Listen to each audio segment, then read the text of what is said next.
So let me know what questions you have. Yeah, anyway, that's my first question.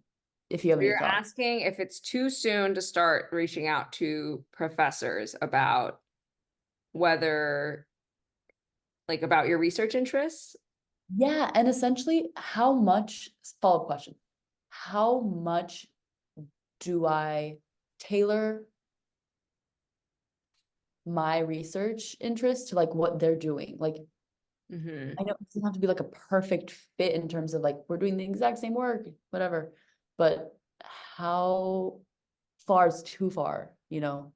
You know what I No, mean? that's a really good question. And I get this all the time because I think there is this sort of myth that you have to have the perfect fit with your advisor or your program, et cetera. And I think, yes, to a certain extent, but like there's not going to be someone doing exactly what you Yeah, want to do. yeah.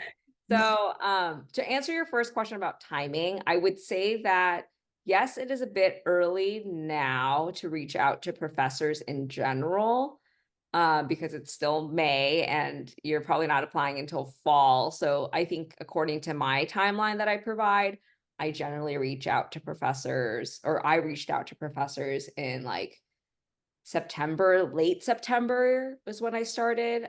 So that's plenty of time for you. So because you have that special situation, I would actually start talking to some of your professors at your current institution, if you plan on applying there, because then you'll be able to let them know that I'm like, it's more warm, it's you want them to know, and you can start building and planting the seeds that you want to apply. So I think there is a shift in the timeline. I think now would be a more than fine time to reach out, especially if it's a professor that you've like taken a class with or have a relationship with. Mm. Uh, so I would say okay for the current place, maybe too early for other schools. And in terms of the fit and the match, it definitely does not need to be like perfect. So when I was applying, I had just finished working with Bonnie for the summer doing adolescent e-cigarette vaping prevention. And I was like, okay, I'm going to sort of continue on with that topic. But when I was looking for professors to do research with at all the schools I was applying to, I more broadly just really reached out to anyone who was doing work in the tobacco or e-cigarette space. It wasn't even adolescent specific. I literally would Google like UCSD, tobacco prevention faculty or something like that, and then see who would come up. And then I would go through those profiles and then decide who to reach out to. So um, I'm sure if I had narrowed my search a lot more, I might not have, been able to find as many professors at different schools. So I think it's okay. And then when you're on like networking and talking with them and on the sort of like informational calls, you can then figure out if the research overlaps enough where you'd be able to do work with. And also, more importantly, if the personalities, I almost feel like the personality match is more important than the topic match. Because my advisor at Harvard, and I say this a lot, he did more adult, policy like smoking cessation, work in like low income housing. And I helped him on all of those projects when I was a grad student, and I learned so much. And I think it's great that I was able to sort of venture out of my sort of adolescent e-cigarette prevention space and like learn about this completely different world in tobacco control and gain skills that way as well. So I think as long as there's enough overlap where your advisor or mentor can still be a good mentor for you, either in the topic or the methods or a combination of both, I think you're good. Okay, that's really helpful to know because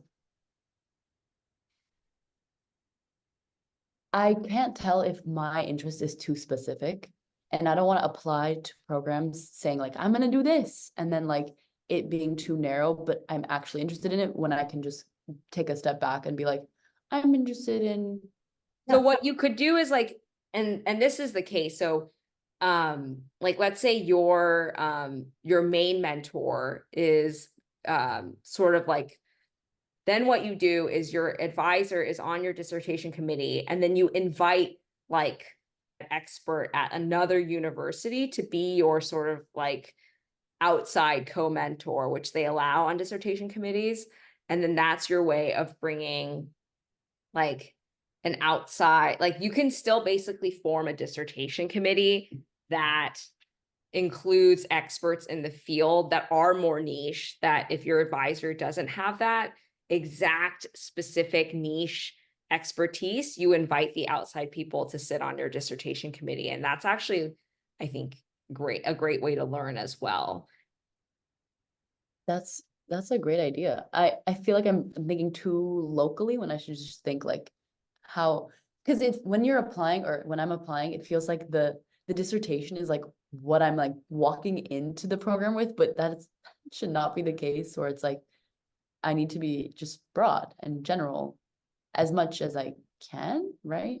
I wouldn't say broad in general, but I would say like you would need to be flexible, because Flexible. Yeah. that's the word, because you'll have your idea of like what you want to do for your dissertation, and you should definitely talk about that in your personal statement and why you want to do that research. But just know that you're not signing a contract to like actually um, do the research work that your personal statement says, like when you actually like write your dissertation. Like you're going to go through a whole process where you are going to meet with your advisor, come up, and you also have to think about what's actually feasible and can be done in like a short period of time.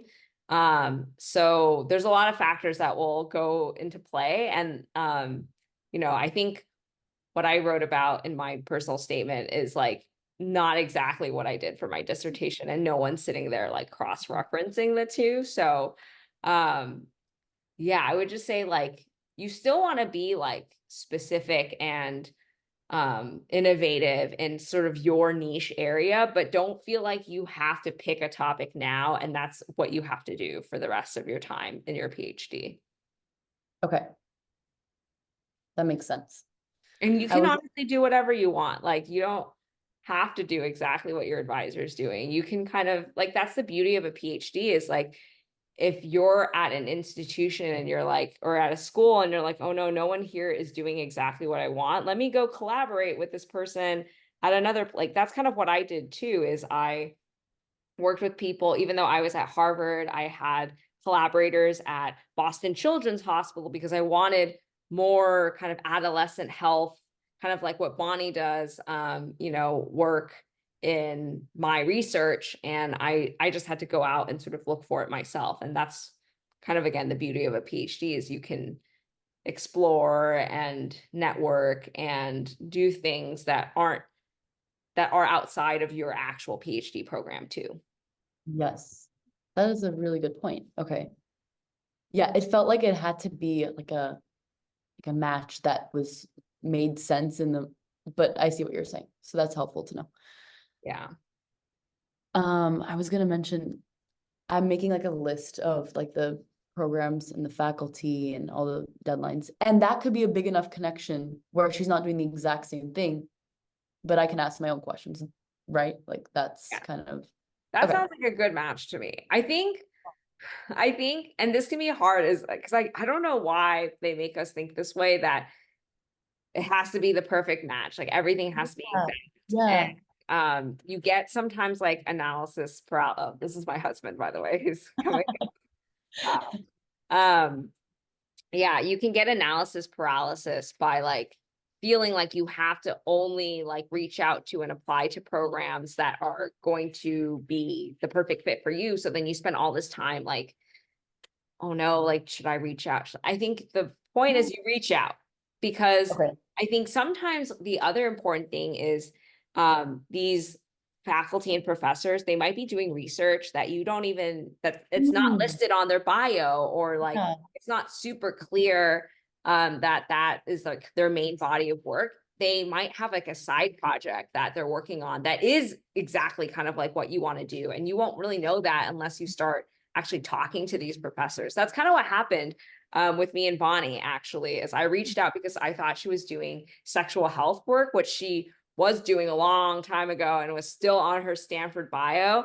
But she was like, no, I actually don't really do any of that anymore. I'm really focused on tobacco prevention in schools. This was like 6 years ago. So, yeah, so that's another reason why I think if you see even like, I don't want to give it a percentage, but like 25% overlap, go for it and see if the Oh, conversation's okay. going to go well. Okay. Yeah. I think the personality piece is really important. Feel like if you're spending 4 to 5 years with this person, Yeah. will work well. Um, Yeah. Just because the research is the same as yours, it doesn't automatically make them a good mentor, yeah, yeah, at the end of the day for you. totally. So, okay, in terms of reaching out to someone here, if I know someone who works with them, like as a postdoc, I mean, I should just reach out to the faculty versus like saying, can you connect us, right? Like, Yeah, just reach out to the faculty. okay, okay, okay. Faculty are generally very, I mean, like, I don't think I did any postdoc, like Yeah, like I yeah. would just go, unless like you're already really good friends with the postdoc, then have the postdoc introduce, I guess. But like, I think you can just go ahead and reach out to the professor and you can say, like, I've worked with your postdoc, Hmm. and Oh, yeah. drop. That works too. But I think it's okay to just directly reach out to the faculty. For some reason, that make it just, I feel like this nervousness when it comes to reaching out to faculty, it just feels like intimidating because it's like, oh, I'm determining my fate by this email. That's what it feels like. No, I mean, I know I felt that way too. Well, I felt that way at Yale actually when I was doing my master's because I had done my undergrad at UC Berkeley where I had never made a single like intimate or like I don't think I actually made any kind of like contact with professors. Like I was only interacting with graduate student instructors or TAs. So I like never emailed the faculty or like to me they were just like so far away like oh like they don't have time for like this like one out of 700 student in their class. Um so I kind of I've always in my head been like, oh yeah, professors just like they don't have time for students or like they don't have time for undergrads at the very least. Then I went to Yale and then it was like so much smaller of a program. Anyway, back to what I was saying about Yale. I got there and it was like a much smaller program and the student to faculty ratio was so much smaller. And then I was like shocked that I would email a professor and they would like respond back to me. Totally. Was like, wow, I guess when you're a master's student at a smaller school, professors will respond to you and they don't just like forward you to their TA. Yes. So I think it was like a kind of gradual buildup for me. And then I had to find my summer internship and I basically used cold emailing to do that. So because I used that and then found Bonnie and did my summer internship at Stanford, then when I was doing the kind of reaching out for my PhD programs, I felt more confident because I was like, oh, I did this. I got a great summer internship. I know I can talk to, like, I can do the reach out. And I know it can be intimidating, but just know that like you are an impressive student and faculty and professors want to meet impressive students and work with them. So yeah, I know it can be intimidating, but the worst that can happen is that they don't respond. So, and then you just email them again. So, Yeah. No, you're right. You're right. I just have to get over that, whatever is a mental block that I feel like somehow it's gonna hinder some kind of future thing. I just gotta email them. I don't know why I haven't. no. But yeah, And so it's that'll important be to remember that if they don't respond or if they respond really short or whatever, it's not because they don't want, it's Mhm. because they're probably just swamped and drowning in emails and it's nothing to do with you. Yeah. In terms of like, even though I'm here and the faculty is here too, like how would I get the ball rolling if it was so early on? Like, would I say, would I still use the same kind of approach? Like, I read your paper and this is interesting to me. This is what I'm interested in. Like, are you taking a student? Like, would they know right now? If they're taking a student, I don't, yeah, it really depends on the department because sometimes it's like the professor has to, if they want to, like a PhD student, they might have to pay for the PhD student, or the program is paying for the PhD student. So it really, I don't think it, I don't think that, I think the earlier conversations that you have with faculty, like ones happening now in like May or like before the fall, they don't have to be more like, okay, is there a spot for me? But more of a like, oh, do our interests align? Like, would Okay. you be willing to take me if there were a spot? Like, and ask questions like, like how have other students enjoyed the program? Do you think I would be a good fit? Like more of those types of questions. And you know, That's super helpful. yeah. Yep. And they might tell you, like, hey, I actually don't think I'm going to be able to take on a student next year, but I have a colleague who is, and then they'll introduce you to the colleague. So, like, I think it's going Totally. to be a case by case basis. So, yeah. Okay, that's really helpful. Wonderful. I'm trying to think of what else. Okay, question about letters of rec. So I know most institutions ask for 3. Um, I have 4, but like one is for my undergrad that I still work with. Do you recommend like taking one out, using all of them, or So for letters of rec, I would recommend picking the 3 that you think are the best for your ones that I'm surprised. I feel like when I was applying, they only let you have 2. So just always submit as many as you possibly can. Like if they give you like the extra, like we require 2, but you can submit up to 5. I don't know. I always just, if you have 4 letters, just submit them all because you never know. But only are when you only have like 2 or maybe it is yeah. 3. I'm just misremembering. Maybe, but if they're like you can only have 3, I would try to make sure those 3 are very different letters so that no 2 are like Mm, from the same type of, like, so they're kind sure. of showing off different strengths that you have, because it's, you have like 2 letters that are both from like really similar people saying similar things about you, then I don't know how much that's adding to your application, unless those 2 are like the best letters that are ever written possible and like way better than the other letters. Like obviously quality is more important than diversifying the types of letters, but I would try to get like more different letters that show off different strengths of yours. Well, Awesome. then you can maybe tell your PI who's submitting it to like co-write Mm, it. Like, and it yeah. still goes through the one person, but 2 people are Yeah. signing on it. That I know when you write grants, you can do that. Like I do that in my grant applications, but yeah, for PhD, generally it's like one person, because it's like one person has to directly submit it through the portal. But if that PI wants to like co-sign it with someone, then that's all the better. Let's see. Those were like my main questions. I feel like that's where I'm at in this stage, like just getting identifying who I'm interested in. I've identified like 1, 2, 1, 2, 3, 4, 5, 6, 7, 8, 9, like 10 schools. Good. Um, It's a good number.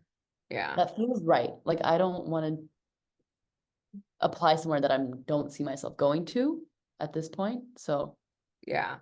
But that's enough schools to where you're not just like limiting yourself to like only 2. My biggest piece of advice is grad school, like PhD, especially, is a numbers game. And like you are no doubt an amazing candidate, but schools only have like a couple of spots. So you want to maximize your chances of getting in somewhere. So I always recommend, yeah, 10-ish is a okay, good number. That's how many I applied to, I think. okay, awesome. I might apply to one abroad, and I don't know like how I feel like you don't get funded at like I don't know how the funding works, so I have to figure that out. But Yeah, I, that's know fun. they have You should apply abroad. right? I think that would be really cool. I I mean mean, this not is just the time in your life to do something like that, you know? exactly. And I'm sure there is funding for, I know of people who like do PhDs abroad from the US, and I'm sure Mhm. they get funded somehow. Yeah, yeah, I feel like there has to be. I've heard different things. That's why I was a little confused, but I'll look into that. Let's see, what else did I want to ask? Submitting, interviewing, writing sample. Writing sample? Oh, you're looking at my blog. I'm looking at the blog. It's so helpful. Um, oh, did you use the same kind of template for your master's for your PhD? Like Template for what? template meaning like a story that I Oh, you mean find. for your personal statement? Sorry, I didn't Oh, clarify. yeah, no, that's okay. So yeah, I applied 2 years apart because I guess I applied in 2017. No, yeah, 2016. When did I apply? Wow, why is my math so off? It's a 2 year program. So yes, I definitely applied within 2 years. But I think the thing for me is that so much changed when I did my master's that like I mean, I basically wrote my whole personal statement based off of that summer internship that I did with Bonnie. And then all of the work that I did with my master's, because like nothing that I was doing really before was like public health related, before I started my master's. So I cringe when I read my MPH personal statement because it's like, what was I trying to like say here? And then I look at my PhD personal statement, I'm like, wow, this is like a beautiful, tight, like crafted stories. Yeah. So, um, And that's not on here, right? no, I'm but I can kidding. send that to you. Yeah. I would Yeah, love to my see rule it. is that if you want to see my personal statement, I just ask that you draft yours first so that you're not like influenced by like making yours sound like mine, and then I'm happy to send mine to you. No, totally. That would be And great. I can like review yours too once you've written it. I'm happy to Yeah. do that. Yeah, thank you in advance. What were we saying? That's I one thing you can visited, start. Oh, sorry. sorry.